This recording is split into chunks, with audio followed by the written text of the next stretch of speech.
हम लोग अभी तक संसद के संबंध में बात कर रहे थे। इससे पहले हमने ये काफ़ी चर्चा की है, पर एक जो रिस्पॉन्सिबिलिटी, सोशल रिस्पॉन्सिबिलिटी, सामाजिक उत्तरदायित्व, राष्ट्रीय उत्तरदायित्व हर मंत्री का, हर संतरी का, हर एमएलए, एमपी, हर विधायक, हर सांसद का ये है कि देश की जनता हर मीटिंग में, हर समय, जहाँ भी जिस किसी की भी मीटिंग हो, जनसंख्या के बारे में लोगों को, जैसे कि आप पानी के बारे में चेतना देते हो, दूसरी सफाई के बारे में जैसे आप आह्वान करते हो, जनसंख्या के बारे में भी आह्वान कीजिए।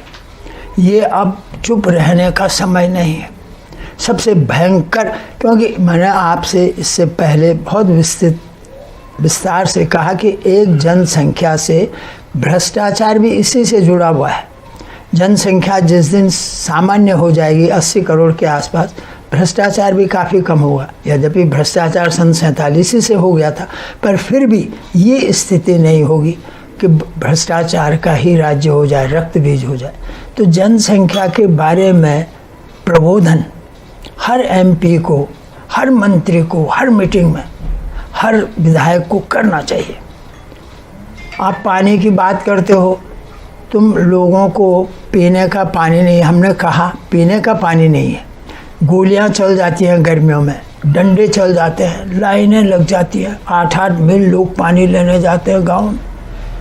राजस्थान में कभी आज भले ही बाढ़ आ रही हो, लेकिन ऐसा होता गर्मियों में। लेकिन बाजार में नदियाँ बह रही हैं, बोतलों के अंदर नदियाँ भरी पड़ी हैं। जितनी बोतल आपको पानी की चाहिए, कहाँ से आ रहा है? अगर पानी नहीं है तो ये पानी आ कहाँ से रहा है? बाजार में आपको शादी ब्याह में सब वही पानी है, तो ये पानी कहाँ से आ रहा है? और अगर पानी की कमी है तो सरकार ने कभी वर्षा जल की हार्वेस्टिंग की बात की? जनसंख्या और रेन वाटर की हार्वेस्टिंग की कभी बात नहीं।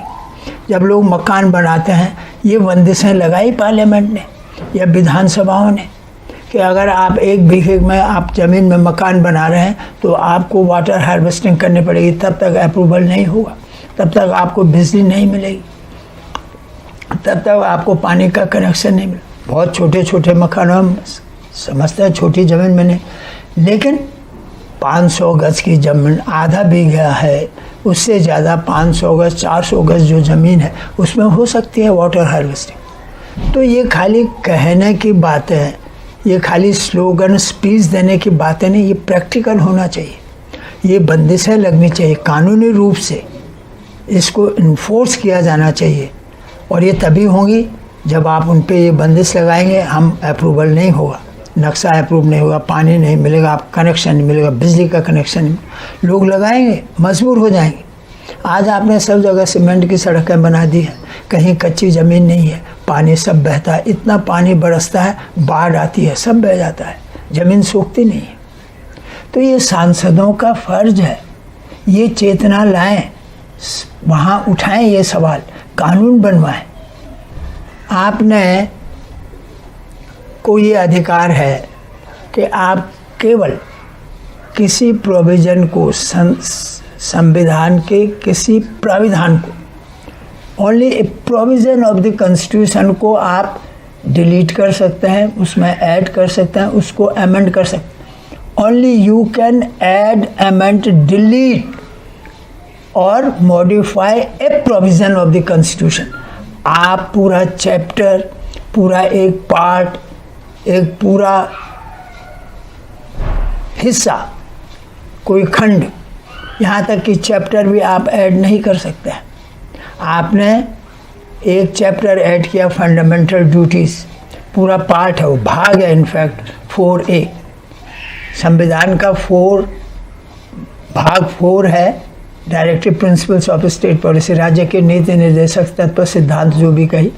और पार्ट 4A आपने, इंदिरा जी ने इमरजेंसी में फंडामेंटल ड्यूटीज़, आपको पावर नहीं है एक चैप्टर ऐड करने की, कितनी पावर नहीं है, आपने एक पूरा पार्ट ऐड किया है। और प्रियम्बल को आपने बदल के संसद ने और उसमें सेक्युलर जोड़ा, नेशनल इंटीग्रेशन भी जोड़ा, पर सेक्युलर सोशलिस्ट सेक्युलर जोड़ा, वो प्राविधान नहीं है। हम पहले भी कह चुके हैं कि संविधान की प्रस्तावना, संविधान का प्रिएम्बल, ये संविधान के किसी प्राविधान के अंतर्गत नहीं है। प्रस्तावना के बाद संविधान चालू होता है। आपने आज तक इंडिया दैट इज़ भारत नहीं बदला। आप कैसे सांसद हैं? कैसी संसद है भाई? तो संसद पे लांछन लगता है। सांसद तो होंगे जो भी होंगे, लेकिन संसद बदनाम हो रही है। लोगों के अंदर जो पढ़े लिखे लोग हैं, बुद्धिजीवी हैं, उनको होता है ये क्या है, क्या देशभक्ति आएगी, क्या राष्ट्रभक्ति आएगी लोगों के अंतर्गत, अगर आप वो लकीर के फ़कीर बने हुए हैं इंडिया दैट इज़ भारत। आज आपने प्रिएम्बल बदला, सेक्युलर डाला उसमें, वो सेक्युलर आज नाक का बाल बन गया, स्वर का बाल बन गया, जबकि आपको पावर नहीं है, ताकत नहीं, शक्ति नहीं है आपके पास, ज्यूरिसडिक्शन नहीं है। प्रिएम्बल को बदलना है, केवल देश की जनता बदल से, we the people of India. हमने इनेक्ट किया उसको, हमने एडॉप्ट किया, हमने we gave that this constitution to ourselves, हमने, हमारा डिक्लेरेशन है, वो प्रोविज़न नहीं है। तो आपने इतना, आप मनमोहन सिंह जी कैसे बन गए राज्यसभा से, जबकि वो राज्यसभा के प्रति उत्तर, as prime minister he was not accountable, responsible, answerable to Rajya Sabha, he is answerable only to Lok Sabha. Only Lok Sabha can pass no confidence resolution or vote against the ministries or prime minister and his ministry. He is responsible to लोक सभा। वो राज्यसभा के member कैसे हुए? क्योंकि supreme court ने कह दिया। अरे भाई, वो तो, ये तो सब मक्खनबाजियाँ हैं, ये तो सब पावर के साथ जाने की बातें हैं, ये तो मखनूपना है, मक्खन लगाने की बातें हैं। जो पावर में है उसका मक्खन लगाते रहो। How can a prime minister of a democracy, biggest democracy of the world, could be from चोर दरवाजा? He must be an elected. इसीलिए मनमोहन सिंह जी संवेदनाहीन थे, इनसेंसिटिव प्राइम मिनिस्टर। कभी हंसी नहीं थी उनके मुंह पे। This was the reason. जो आदमी कभी जीता ही नहीं, जनता ने जिसको इलेक्ट नहीं किया, उसके चेहरे पर कभी मुस्कुराहट आ ही नहीं सकती थी। इसीलिए वो बोलते भी नहीं थे, हंसी भी नहीं आती थी, क्योंकि डरते थे कि लोग कुछ कहे न दें। इलेक्टेड प्राइम मिनिस्टर, और ये इलेक्शन इलेक्टेड प्राइम मिनिस्टर नहीं है कि पार्टी ने चुन लिया, ये तो परिवारवादी है। इतनी बड़ी डेमोक्रेसी का प्राइम मिनिस्टर और प्रधानमंत्री, उप प्रधानमंत्री, हम दुनिया को एक नया सिस्टम देंगे, नया सिस्टम। हम विश्वगुरु कह रहे हैं ना अपने को, हम दुनिया को एक नया सिस्टम देंगे, नया संविधान, दुनिया उसकी नकल करेगी। लेकिन मैं एज पार्लियामेंट्रियन आपसे पूछता हूँ कि आपने 8th शेड्यूल में, संविधान के 8th शेड्यूल में भाषा में मैथिली को कैसे जोड़ा, नेपाली को कैसे जोड़ा, संथाली को कैसे जोड़ा, डोगरी को मैं जानता नहीं, डोगरी की अपनी लिपि। भाषा का मतलब होता है जिसका अपना अल्फ़ाबेट हो, जिसके अपने अंक हों, अपने नंबर हो। भाषा is that, language means it must have its own alphabets, its own numbers. अगर उसके अपने नंबर नहीं हैं, अपने अंक तालिका नहीं, अपनी बाराखड़ी नहीं है, अपने अल्फ़ाबेट नहीं है, तो वो भाषा नहीं हो सकती। That is only dialect. और हमारे 8th शेड्यूल में केवल भाषा को ही जोड़ा जा सकता है। मैथिली तो भाषा है नहीं, तो पूरी, उससे तो बेटर था कि भोजपुरी को लगाते। मैं ये नहीं कह रहा हूँ, पर Bhojpuri is still international dialect. How Maithili was included in 8th schedule. मुझे डोगरी के बारे में पता, डोगरी के अपनी अल्फ़ाबेट हैं कि नहीं, पर इफ़ नॉट, और वो हिंदी लिखी जाती है जैसे नेपाली है। नेपाली इज़ प्योरली हिंदी, उनके अंक भी हिंदी है, भाषा भी हिंदी है, अक्षर भी हिंदी है, केवल प्रोनाउंसिएशन, उच्चारण उनके अपने हैं, वो भाषा नहीं है, इट्स ओनली डायलेक्ट।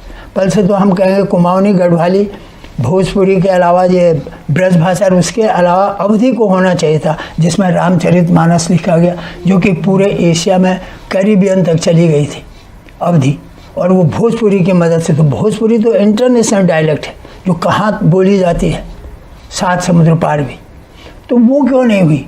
और ये डायलेक्ट कैसे भाषा में जोड़ दी गई?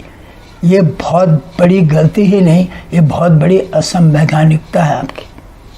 क्योंकि मैथिली तो हम जानते हैं कि पूरी तरह से हिंदी है, हिंदी में ही लिखी जाती है, वही अंक हैं, वही अक्षर है।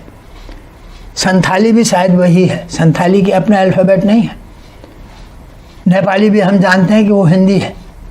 तो इसलिए ये जो गलतियां हुई हैं, इसने इस संविधान को कहीं का नहीं रखा। ये संविधान खत्म हो गया।